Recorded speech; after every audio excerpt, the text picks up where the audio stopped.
Conspiracies Unlocked, and we are just going to dive straight into our episode today, which is all about Edgar Allan Poe. And he is known for his great contribution to the literary world. He had a bunch of poems, a bunch of short stories, and it's including my favorite, The Telltale Heart, as well as The Raven, The Mask of the Red Death, The Pit and the Pendulum, and Annabel Lee, as well as The Fall of the House of Usher, which actually premiered. They made a little 8-episode miniseries about this, and it premiered on October 12th, 2023 on Netflix. Oh, wow. I have seen the just the screen for it, but I've never even seen the previews for it, and now I cannot wait to watch it. I didn't know that they had anything on Netflix about Edgar Allan Poe. It's not about it; it's his adaptation of that short story. Okay, and it's an 8 miniseries show. So, and I love those. So it's almost like the House on Haunted Hill. Do you remember those like little miniseries? Little mini ones. Yeah, they're like and what are they called? Anthology series, like American Horror Story. So every anyways. Yeah. So while I was looking up Edgar Allan Poe, I also saw that there's actually a Telltale Heart movie. There's a bunch of different movies of his works. And then I know that there's obviously numerous different books, but they did plays too, right? I'm pretty sure that there was plays. I'm sure, because the first movie was in like the 40s or 50s. And then even in like 2009, there was a movie that was made, and I forget what the name was. And then there was another movie in like 2012. Like there's a whole Edgar Allan Poe like reprisal in the 2010s. Like it was crazy. Like I can't believe that all this, that there was so much just in our media, in our not social media, but entertainment media. Yeah, and honestly, the only one that I really know is The Raven. I don't even know that one, but I think that there is the movie on it. There's a movie? Okay. Yeah, I remember reading it, and I just remember like The Raven like tapping at the door, right? Was it window or door? I don't know. I don't remember that one. That's a you thing. Yeah. The Telltale Heart I always loved because it was about the person who murdered the other person, buried the body underneath the floorboards. Oh, wow, yeah. And then he kept hearing the heartbeat. The dun, dun, dun. So he dug up the body and all this stuff and did all this work to find out that it was just like the watch on the guy. Oh, it wasn't even the heart. It wasn't even the heart. The dude was dead. But there was like police coming, so he got caught anyways. Yeah. That's karma, creepy. bitch. So it's like he thought that he buried him alive or something. He thought that he was had still... to finish the job. Yeah. That's just always, since I was little, how psycho is that? Anyways, I don't know. I love watching like crime films and documentaries and stuff. Me too. So yeah, I can see the appeal. I was like 7 when that became my favorite, and I knew who that was. That's why I'm like, I was really little. I think that's where Cody gets it from. my newly 6-year-old. He just turned 6. Oh, happy birthday, Cody! Yeah, so that was fun. Anyways. So Edgar Allan Poe, let me just do a little background. What we're going to do is talk about his mysterious death. He died under such weird circumstances that nobody actually knows how he died. And he was like, he wasn't that he was just famous after death. He was famous before death. So it's not like these artists and stuff that are like, oh, all of a sudden they die and they are super famous. That's always the running joke with painters, right? Their work is only valuable after they're dead. It wasn't like that with him. He was already well-known. He was already established. And nobody actually knows how or why he died. Which makes no sense. Because if anybody that is well-known... What year did he die? 1848. So there wasn't really much forensic science.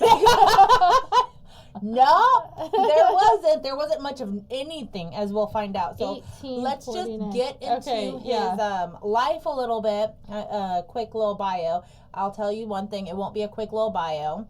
because okay, I kind of dug deep into his, but it all comes back. So you have to understand him to understand some of the theories as to why he possibly could have been murdered, you know, all the different reasons of his possible theories of death. Okay. So, he was born January 19th, 1809 in Boston, Massachusetts. His father was David Poe Jr., and his mother was Elizabeth Arnold Hopkins. They were both actor and actress. Oh. Okay, so I was like, wait, and I had to like check back again, like, wait, is it 1909 or 1809? Like, actress, what the fuck? They were called actors and actresses on the stage. So they were like doing plays. And that was, I didn't even think of that. Well, yeah, that would make sense, but I didn't think of it. Oh, you forgot about plays. I forgot. Well, I know plays now, but I didn't think that people were like performing shit in the that would mean that they've been performing in the 1700s. They had plays. Oh, they've always had. I don't know how far back it goes, but yeah, entertainment. They had entertainment. Jesters for the royal court. Yeah, even in the Romans. And the Romans had the whole lion eating people for entertainment. Lion eating people? Yeah, in Caesar's palace. in the what is it, Notre Dame? Are you talking about like gladiator fight? Yeah. Oh, okay, yeah. Isn't that where the lion comes out and eats the people? I don't know if the lion comes out and eats the people, but it would not shock me if they had lions eating people for entertainment in the Roman times. And then that's a Notre Dame, right? Or what's the Colosseum? That's what I'm thinking. Yeah, Notre Dame is a college, isn't it? But before that, it was Notre Dame. I think is where oh my gosh, the gargoyles are around it, and Hunchback of Notre Dame lives. We talked about this in another episode. We might have, but I always got to bring it back to Disney. You talked about that in something else. I don't even like that. I hate that movie. Anyways, why did we bring that up? I've only watched that movie like once or twice in my life. That's why it took me so long to figure out what the name of it was. Have you seen that, since you brought up Rome, have you seen the trend going around about people asking their like husbands or boyfriends? How often do you think about Rome? Yeah. The Roman Empire? Yeah. So did you ever ask Brad? I did, and he's like, why? What? No. He was all confused. He's like, never. Yeah. And ever since then, though, I keep thinking about the Roman Empire and the downfall of the Roman Empire. Well, because they were so, like, I guess, powerful. So if they can fall, anyone can fall. But we already know anyone can fall. Yeah. True. So, anyways, so Dad left. His father left him when he was 1. And then his mom died when he was 2 of TB, tuberculosis. The White Plague. Is that what that was called? Yeah, the tuberculosis is the White Plague because of the anemic. Because when you get tuberculosis, you become extremely anemic, and when you're anemic, your whole skin and everything turns like white. Oh, wow. And you get sores all over your face and mouth and nose and I used to be, like, I was anemic. Like, I probably still am. I'm always anemic. Yeah, but not from tuberculosis. But not from TB. I never had any sores or anything. I was just always cold. I mean, now they have vaccines. And the doctors would say, go have a steak once a week. Build up your iron levels. Yeah, but that would make sense for the era because... No, it does. And it's a continuing theme in the story. Yeah, so tuberculosis was really bad for a long time. And so he obviously had a pretty hard beginning of his life. So at that point, all of his brothers and sisters, because he had, I didn't write it down for some reason, but he had like 5 brothers and sisters at that point. So it was a pretty big family. They all were taken to different areas, different everything, like gone. Like they all got separated. To live with different family members foster or families. foster families. So he ended up going with, get this, he ended up going with John Allan was his foster father. That is why his name is Edgar Allan Poe. Poe after his bio father, Allan after his he took fosters. on both names. Yeah. I always thought Edgar Allan Poe was just like a pen name. No, he uses so many pen names though. Oh, he does. He does, but no, that's his real name is Edgar Allan Poe. Okay. And John Allan was so hard on little Edgar, and he would he sent him to like he ended up going to London. They moved the whole family to London, which from what I understand, it is common to send your children to like boarding schools in London. It's very common in the UK to do that, especially back then. I don't know how common it is now, but it is a recurring theme that I constantly see just in various like books and stuff. It's still pretty common. I know a woman who's, she's like in her 70s, but she went to a boarding school. All of her siblings went to a boarding school. It's just kind of normal to go there and live. And I know I read a few books, like obviously like nonfiction novel books about that, and then also Mean Girls 2. Oh, I haven't seen that yet. Is it Mean Girls 2? I haven't seen that yet. Maybe it's not Mean Girls 2. It might not be Mean Girls 2. I think no, it's not. Oh. Sorry, I just had like a flashback of that. One of those little like prissy little girl movies that came out recently, not recently, like when I was too old to probably be watching it. Well, Mean Girls 2 just came out. No, that's a classic, the musical. Mean Girls 2 actually came out in like 2014 or so. But anyways, there was a movie about the girl going to boarding school there. Anyways, so Edgar, he sent back to. So what you're trying to say is you recently watched a movie where someone went to boarding school. That is correct. Not recent, years ago. Anyways, so Edgar Allan Poe was sent to grammar school in Scotland and then 2 other boarding schools in London. Okay. But like that was kind of standard what people did, so that's not so bad. But he just never felt like wanted or like anything by them. Edgar moved back home with John Allen in 1820, and he was only 11 years old. And then he was just like shuffled around so much. So at this point, he's gone to 3 boarding schools, and he just keeps no stability. Yeah, and lack of love, and probably lack of attention, and lack of anything, maybe care, familial, anything, familiar. No, familial, like family, like no family. Yeah. So, March 1825, his foster uncle died, Uncle William Galt, but he was actually close to him, and he was kind of a family member that he had. And he left John Allen more than $20 million in today's money. Oh, wow. They were wealthy. Yes.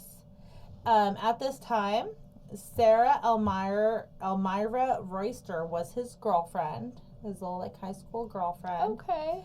And now it's 1824. The year's 1824, and they met when they were only 15. They were young, total high school sweethearts. But Sarah's dad was like, "Fuck off! No, you cannot be with this boy." Because it's not like he had money. Nothing was left to him. It was only left to the foster dad, who treated him like shit because foster dad already had other kids. Oh, so he didn't really benefit from any of those funds? No. Other than maybe his private school education, which would be a benefit because maybe not everyone would be able to afford that. Could be a luxury for some. But that happened when he was 16 when that happened. That was 15, 16. But he would still be in private school for high school, wouldn't he? Yeah, I'm not sure. But so 1826, he was 17, and he went to the University of Virginia. And he studied ancient and modern languages. So yes, if foster dad John Allen paid for this, then he definitely did benefit from the money.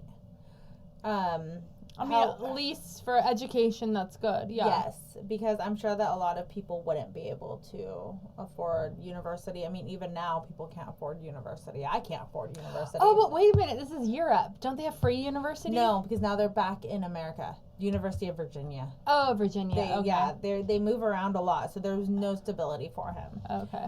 Edgar dropped out 1 year in. Oh. This will also be a recurring theme of his stability that keeps ever changing, ever flowing. When he got back home, he found out that Sarah had married someone else. Because Sarah thought that they were over. He moved. He never contacted her. They were just high school sweethearts. Sorry. Never sent a pigeon.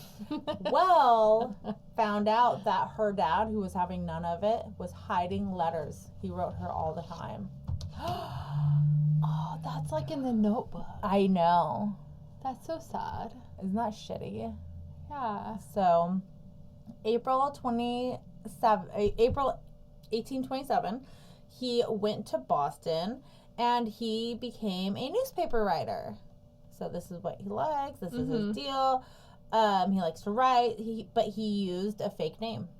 Okay. Yeah, Henry Le Rennet. And this wouldn't be the first fake name he used. He used fake names left and right. Like, I'm sure that there is so much more work that he has done out there that we don't even know, because we don't know all of his fake names that was used. Because obviously records back then were not that great. I mean, it's the early 1800s. Yeah. It's not like they have computers and digital files. Yeah, but I think that they they didn't. They have a lot of records from farther back, though. Yes, they do. Certain ones, but not in pertaining to some random kid that's working for the paper. Exactly. Okay. So, but the problem with that is that Edgar was not making like any money. And so he's just poor in Boston by himself, not making any money. He just left university. He's like, what the fuck am I gonna do? He enlisted in the army. Oh, okay. In the United States Army? Yep. Oh. But he was only 17. I think a lot of people joined. Oh no, I'm sorry. He was only 18, but he said he was 22. He also used the name Edgar A. Perry when he signed up. Uh-huh. But can't you sign up when you're 18? Yeah.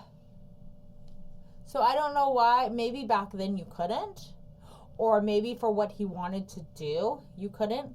He only made $5 a month being in the military. I don't know, because my grandfather was in the Army in 1907, and he was... This was 100 years prior. Oh, that's right. You're talking about 18. Yeah, I know. You have to keep... I'm just thinking, I know as old as 1900s. Well, even my dad enlisted in 1960s, late 60s or early 70s or something, and he was... he had to say he was only 17, and he lied and said that he was 18. Yeah, my dad. So even 50 years ago, you could lie and they wouldn't catch you. Well, my dad. That's crazy. Father also did that when he was 17 for the Marines. Yeah, so you think about it, and it's crazy that even 50 years ago, they didn't have the technology to really like track you. Or maybe the parents signed that it was okay. No, not for my dad. I don't know if it's even possible. No, my dad like ran. Peace, bitches, I'm out. But no, it's just interesting because even 50 years ago, they didn't have the technology to track everybody the way it was. Mm-hmm. And we're talking about 200 years ago. Yeah, before that. Even. 150 years ago, before that, 200 years ago. Mm-hmm. There was really no way to track anybody. So he made $5 a month, which is equivalent to $156 today.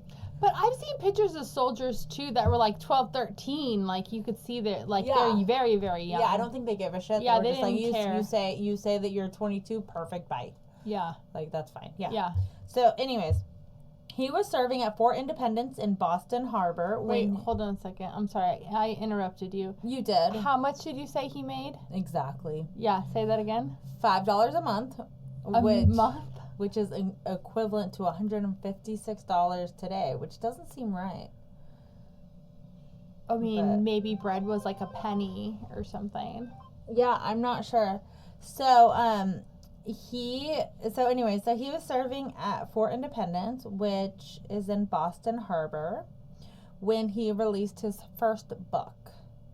It was a poetry book called Tamerlane and Other Poems. It was only 40 pages. So I'm like, and there was only 50 copies made.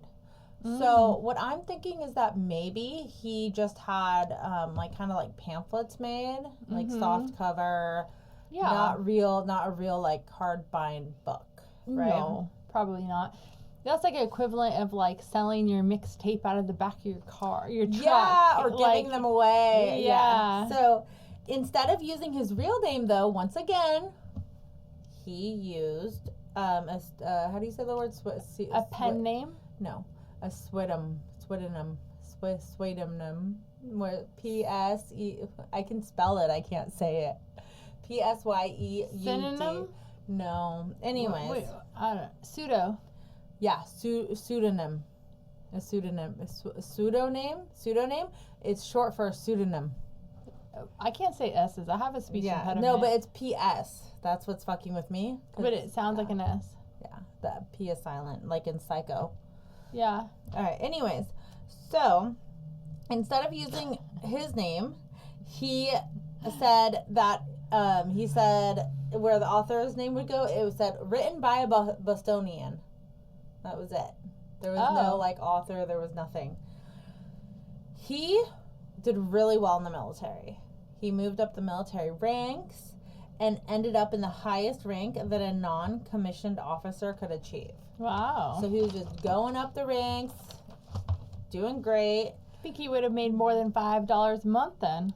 Yeah, except as per his, do something for a year and move on, he went back to his commanding officer and was like, hey, by the way, this is my real name and this is my real age. I'm out. I lied. Can I go out now? Thanks. And I'm done playing soldier now. Yeah. Like, okay.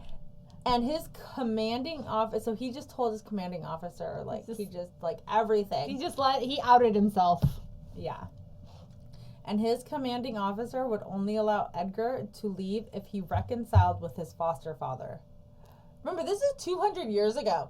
So they were more like cart and loving and what I don't know. Your daddy says it's okay or what? Like, I don't get it. Yeah, I don't know, because I think that the commanding officer maybe actually like cared for him, maybe, and wanted to make sure that he wasn't just gonna fuck over his life and like he could.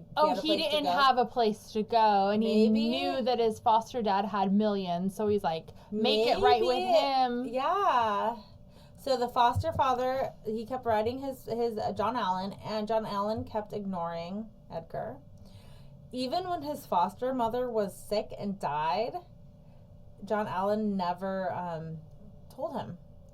He found out, and she died February 28th, 1829, and Edgar ended up visiting the day after her burial, still enlisted in the military. Okay. But then he got to see his foster father face to face. That is when John Allan's heart must have been like breaking, hurting, sad, and he decided to help him out and help him get out of the military. However, to get out of the military, there was another condition. They had to pay or what? No. Oh. If you want to call out of your job, right, and there's certain jobs where they're like, okay, you want the day off, find your replacement. Oh, okay, yeah. Yeah, Coverage. find a cover. You need cover. So find somebody to cover you, and then we'll move on. So you need to find a new recruit? You need to find someone to cover you to fulfill your position for the rest of your enlistment.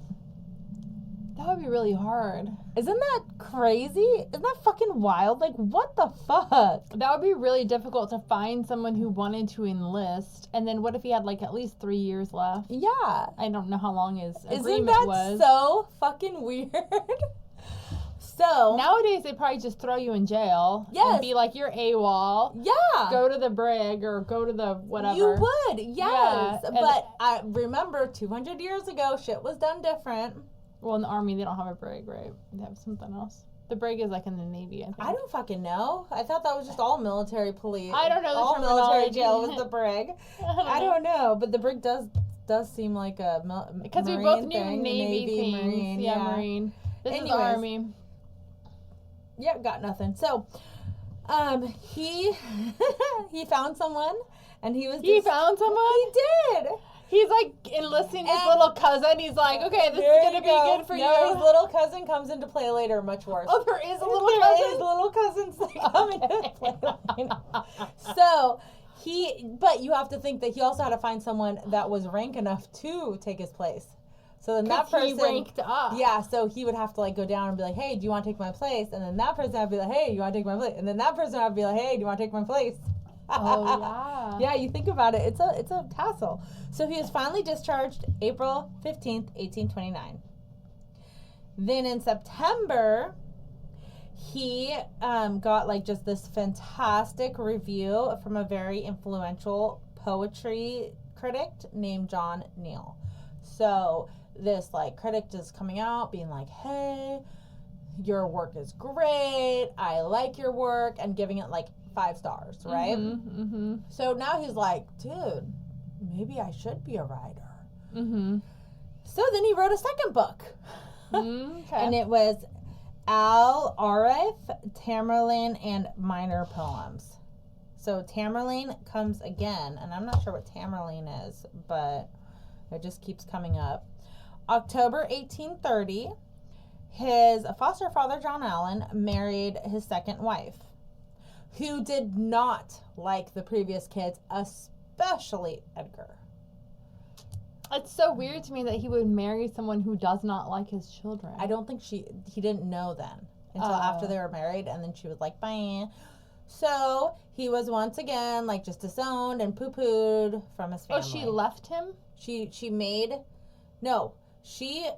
John Allan disown his kids. Oh, he went along with it. Yeah. Oh, wow. Okay. Yeah. So Edgar was like, peace, and he ended up back in New York. And February 1831, he released a third volume of poems, and it was titled Poems. Why not? Easy enough. So once he had out these different books, he's already been in newspapers, stuff like that. He's getting good reviews. He devotes full time to being a writer. And he's actually one of the first ever American writers to be a full-time writer and just devote his time to writing and just be like, my occupation, writer. Nice. Author. So he paved the way for... He started it. Yeah. The reason why this wasn't okay, like this wasn't common, is because there were no international copyright laws in place at that time. So American publishers would take the shit from the UK writers or British authors, and they would steal their shit, bring it to America, and then they wouldn't have to pay American authors. Yeah. So why would you pay for this when you already have this for free and it's working out? That's shady though. Yeah. So then in 1835, he became assistant editor to the Southern Literary Magazine, and he was fired a few weeks later for being a drunk. I promise all this I skipped over a lot of his biography stuff. I'm only giving you key points that will go into the whole conspiracy of his death. So I'm telling you key points to further setting up the story for the death. So the mysterious stuff. At that point, Edgar went to Baltimore, and lived with his. I know I'm tapping you because it's really gnarly what I'm about to say. Okay. Who did he live with? He lived with his aunt. Okay. And then he married his cousin, Virginia. Ugh. Why do people do that? I don't know, but he was 26. Don't tell me she was like 10 or something. 13. She was 13 years old. It's just as bad. And they all lied and said she was 21 to get married. After they got married, he got his job back with the promise that he would be good and, I'll be good. I'm married now. So the aunt, the cousin, and Edgar, his new wife, the cousin, moved back to the Southern Literary Magazine, where that was. I forget where that was. Oh my gosh. I don't know where that was. But he moved back there. I think it was in Virginia. Or no, that was the cousin's name. Oh gosh, I'm getting all mixed up. Sorry. I read a lot about Edgar's life, and he moved a lot. That's okay, so he got married and he moved back to a previous residence. Yes. Okay. Yes. Sorry. That's he just moved every year. He'd be in a new location. That's why I was like, I'm only giving you the snippets that are important. Yeah. Yeah. So a marriage, that's a life-changing event. Yes. So in his first year there, because he only stays at places for a year, circulation went from 700, so they would circulate 700 magazines each issue, to 3,500. Oh yeah, that's a good jump. Yeah, and he was actually there for 2 years, so he must have liked it there. And then in 1839, he was assistant editor at Burton's Gentleman's Magazine. And then in 1840, he went to Graham's Magazine, and he was very successful. All the while, he was publishing numerous different books, and at that point, he became very, like, well-known, household name during this time. He became very prominent, and everybody knew who he was. And he was using his name. His name. Yeah. And during that time, he was using different names, as well as his name. So he had, the past 10 years, he's been using, or 15 years, he's been using this person's name, whatever, fake names, and then his own names, and just, So in June 1840, Edgar announced, I'm going to start my own magazine, The Stylus. Okay. However, he'd never got to. Oh. He died. Death. Before he got to start his own. Yes. At the same time, he also got into politics. He wanted to be appointed to the United States Custom House in Philadelphia, and he was friends with the president's son, Robert, not the president of the United States, but the president of the United States Custom House in Philadelphia. Okay. Edgar missed a very important meeting with Robert, and on September 1842. He said he was sick. He, his wife, Virginia, had TB since January 1842. Oh, that's sad. She must have been horribly unwell. Yeah, and now he's sick 9 months later and can't make it to a very important meeting. And this meeting was the meeting to kind of get him in the door. Like, he had already had previous meetings. He had already been setting things up. But this was the meeting to, like, this is what we're going to do to get you. This is the last step, right? Yeah. So for him to miss that, that's not okay. And he would never intentionally miss that. No. Well, Robert was like, he just was kind of like, oh, you're drunk, whatever. Because he was such a drunk, supposedly. It was like gaslighting him or what? Yeah, kind of. And so, because Virginia was sick, Edgar drank like a shit ton. And then she died January 30th, 1947. So that's 5 years. Well, you have to think about when people had tuberculosis.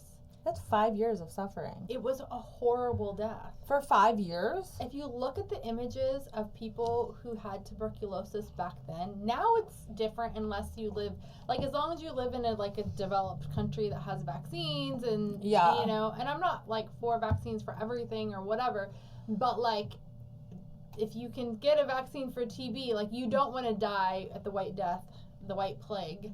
My uncle got TB. He's dead now, but he didn't die from TB. He got it, I was like 10, and he just died like a few years ago from totally different stuff. But he survived TB somehow. So there is, even if you do get it, there is like... There's treatments. There's treatments now, I guess. The images that I saw, it turns into like a flesh-eating disease. Like, your nose will be like gone, your ears will be gone. Like, all the cartilage. Like the cartilage first. Like a lot, like your fingers are like turned black and like everything dies. Like, you die. That's crazy. You, like, die from within. Yeah, it's like not just, people think TB and they just think lungs, because that's what I always thought. Like, you're just coughing a lot and you feel unwell, and it's I didn't really put any consideration to what it was ever in my life. It spreads through coughing. Oh, okay. Like through the air particles, like the droplets and stuff in the air. And other ways, I think maybe if you don't clean surfaces properly, you cough on. If I sneeze on something, and then obviously, But basically, it's like really horrible. Like, she probably had like spots on her face and her ears that were missing, and my God, it would have been really horrific. Anyways, like, horrific. She would have been like white as a ghost. So a lot of his, moving forward, please. Horrible a lot death. of his work is themed around the death of women, and this is due to losing his mother and his foster mom and his wife. And a lot of his mom died the same way. Yeah. With the TB. Yeah. And then his wife died that way. Yeah. That's really traumatizing. So, anyways, Edgar went back to Richmond. Yeah. Back to the beginning. And he got back with Sarah. Remember Sarah? Oh, the one that got married? She's yeah, divorced the now. sweetheart. Or Sarah. either widowed. Yeah. So now it's September 27th, 1849. He left Richmond, Virginia, headed for Philadelphia for business, and he was going to travel by train. But he never made the train. Oh. Uh-huh. He on October 3rd, 1849, Edgar was found semi-conscious in Baltimore, Maryland. Oh. Mm-hmm. By Joseph W. Walker, who said he was in, quote-unquote, great distress and in need of immediate attention. Walker took him to Washington Medical College, and he died on October 7th at 5 a.m. He was never conscious long enough to tell them what happened in those missing days, why that happened, like where he was. He kept calling out the name Reynolds. And his last words were, "Lord, help my poor soul." Who's Reynolds? I don't know. Nobody knows. Unfortunately, all medical records are gone, even his death certificate. Did they do an autopsy on They him? didn't have that then. They had autopsies. They didn't Of have some sort. Maybe not like we're thinking now. Well, no, but like they had some sort okay, but of, now all the medical records are gone. So even if they did, His death certificate is even gone. they could have tested him for poison, Uh-huh. if anything. Yeah. So, My throat's dry. what happened to him? Let's go on the theories. I'm gonna go Poisoned. I'm gonna go Reynolds. from the top to like the easy ones to the really crazy like the good ones. Aliens. All right? The good ones. No aliens actually. I'm kidding. So the first one is simply just alcoholism. He went on a bender, got sick while on a bender, when you have alcoholism, my mom died from this, liver failure, kidney failure, and that can cause the delirium state that he was found in. So maybe he got drunk and he was already kind of like, hiding it but not feeling well. That's how my mom was. She was hiding it, not really hiding it, just like not feeling well, feeling a little off, like what the fuck is wrong with me? Finally went to the doctor. And then she was in a complete delirium. She tried to drink water from a piece of paper. She thought she thought that my little cousin was never born, and that my cousin, who had my little cousin, who is now 20 with a child of her own at this time, was my. She thought that was my cousin, who is now 40. She was all confused. Yeah. Just everything that's was. understandable. She was thinking that my cousin was only like 18, 17. And I don't know where I play into this because I was born when my cousin was like 12. So at that point, then I should only be 5. So who the fuck is driving you around, Mom? It was all fucked up. So anyways. Sounds like dementia a little bit. Yeah, it was. And that's what happens when your livers and your kidneys and everything go. You do. You're in this like weird delirium state. Mm-hmm. So speaking of sickness, maybe it wasn't alcoholism. It could have been TB, rabies, carbon monoxide poisoning, or heart disease. It could be anything that just put him into like this weird state, and he got confused, lost. But why saying that name? I don't know. Well, I'll tell you that part we of never. The delirium. Yeah. Well, so Okay. heart disease is being the most unlikely, but TB was rampant at that time, as we know. And that could cause hallucinations too, I believe. And it can mimic all the symptoms that he was having in the days before his death, as well as rabies and carbon monoxide poisoning. So that could all be what happened. Could be tuberculosis mixed with alcoholism. Yep. Or it could be a brain lesion or a brain tumor. And of course, back then, there was no like MRA, X-ray, or CT scans. So he may not have even known if there was something going on in his head like that. He wouldn't even know. Yeah, they didn't have the capabilities to look inside. Some people have said suicide, and he did suffer from depression. But why would he be in the hospital for days after being found unless he poisoned himself for a slow and agonizing death? It doesn't make sense. I feel like if people are going to commit suicide, most likely they're not going to poison themselves. That they're like, I think that I read a study that people that do poison themselves, more often women, will take pills. Like, they'll overdose on pills. Most women shoot themselves in the heart. Well, I read one that most women, and I don't know how accurate it is, because you read one that said women shoot themselves. Oh, no, I heard it from a policeman. Oh, okay. Yeah. That they'll That's what he's just seen. They'll eat, take too many pills and overdose, so they just, like, it's more, like, peaceful or whatever. Like, I don't know how peaceful it is. I don't think it's peaceful. I don't know how peaceful it is. Yeah. But in their, they're not in the right mind either. Yeah. If you're doing that, you're somewhere else. You're not in, yeah. So they're not making good choices, obviously. Yeah. So they're just out of it. And so but I think for men, I thought it was more shooting themselves. Men, it's shooting, if they do shoot themselves, it's in the head, and women, it's in the heart. Because, let's see. I'm trying to think of the people that I know that have committed suicide, and it's been gun related. Yeah. And shooting. Yeah, that's what I'm saying. That shooting is more prevalent than. Mm-hmm. Well, and a lot of times when you overdose on, when you do try to kill yourself that way with pills, you don't succeed. So that's why there's, gun is instant. Anyways, another one is murder. Once again, like, wouldn't he be dead on arrival if he was murdered? No, not necessarily. But unless he was poisoned. Okay. They could have put something in his alcohol and poisoned him that way, knowing he's going to drink.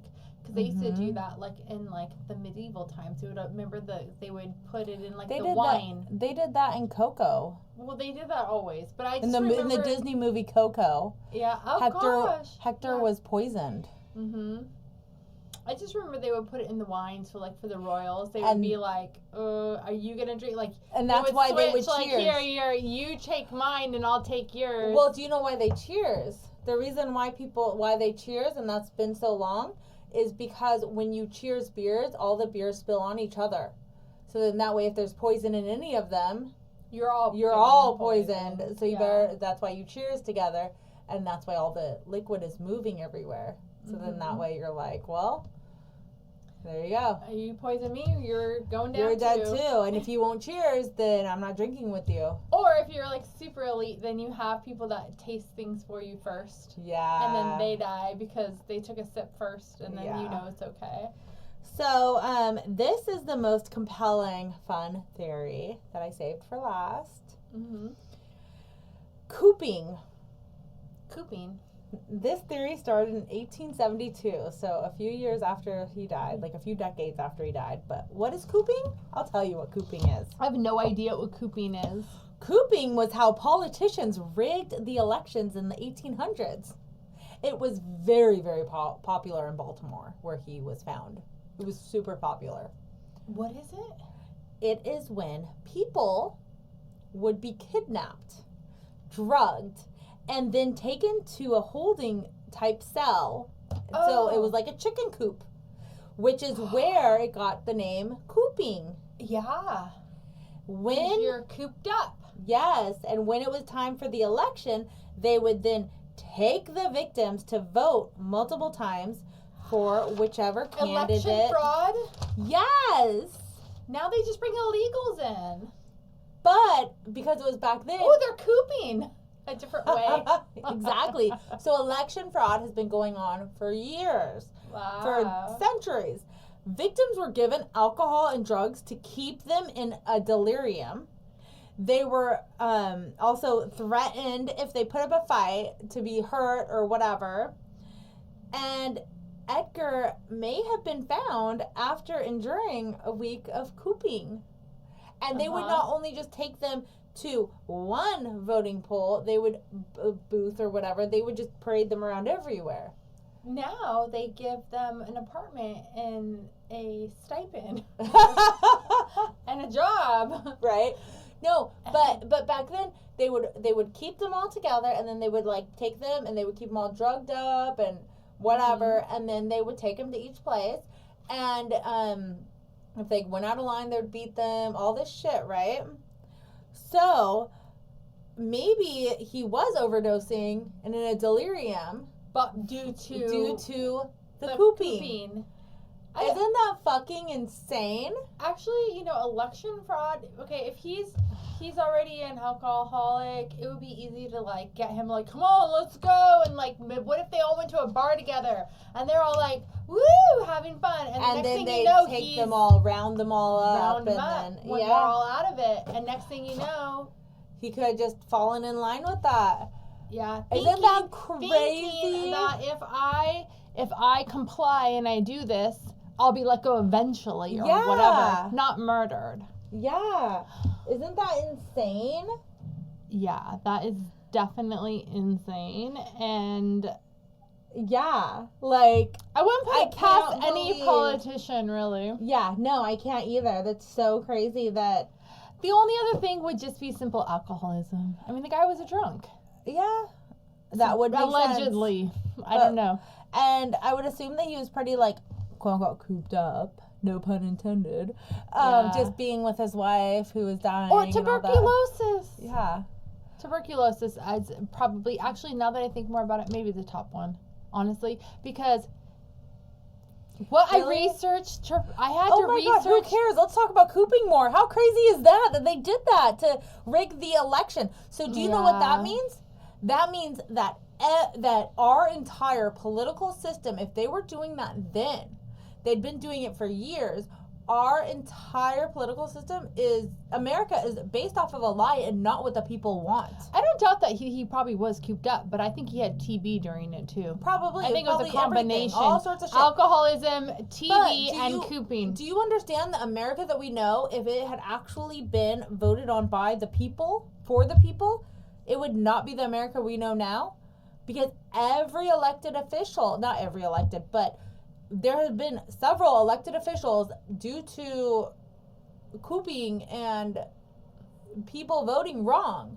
And this has nothing to do with the Donald Trump. Well, it's not even people voting wrong. Not people voting wrong, vote how they want to vote, but it's a manipulation of the vote, counting wrong, and or this and that. having people who are deceased are voting. Yeah, people who are not even citizens voting. If it was all a fair people vote, voting multiple times, ballots getting thrown away. Yeah, so if it was all a fair vote, no, if everything was fair, I wonder what America would look like now if it was all fair. I really feel like it's a script and they're all just puppets, honestly. Like, Biden is a puppet. Oh, for sure he is. Biden is a puppet. I don't care which way if you're a Democrat, I don't care. You have to Republican, see that shit. Independent, it doesn't matter what you wandering are. Off stage. He doesn't even, it's like, it's elder abuse. No, I work with the elderly. It's elder abuse. I know. Dude doesn't even know what day it is half the time. He doesn't, or a year. It's really sad. Yeah, and they're manipulating him and using him. And I feel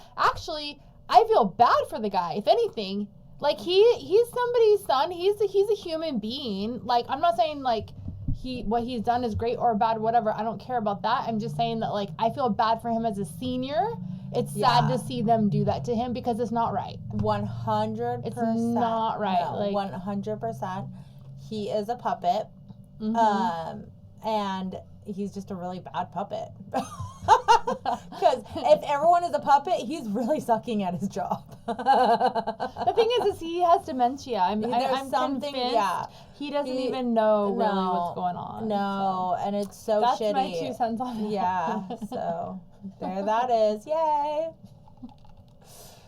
All right, well. We're not the first or the last to say that. No. So. But so there is the end of Edgar Allan Poe. And we found out what cooping is. So that's a new political term that we've never known before. Cooping. Yeah, so thank you guys so much for listening. Don't let your vote get cooped. Vote, everyone. Well, they'll just drag you away anyways and make you vote the way that they want to. Oh, that's true. Yeah. So fight that shit. Okay, well, thank you guys so much for listening. Don't forget to share, like, and subscribe. And follow us on Instagram and TikTok, and if it's still around, and YouTube. For sure, YouTube. Find us on YouTube because we have a lot of... Biden has now banned TikTok officially today. So we don't know if it's going to go through. We don't know that. I just keep seeing the news reports on it. So we'll see. Yeah. But, and you can email us at conspiraciesunlocked@gmail.com. Bye.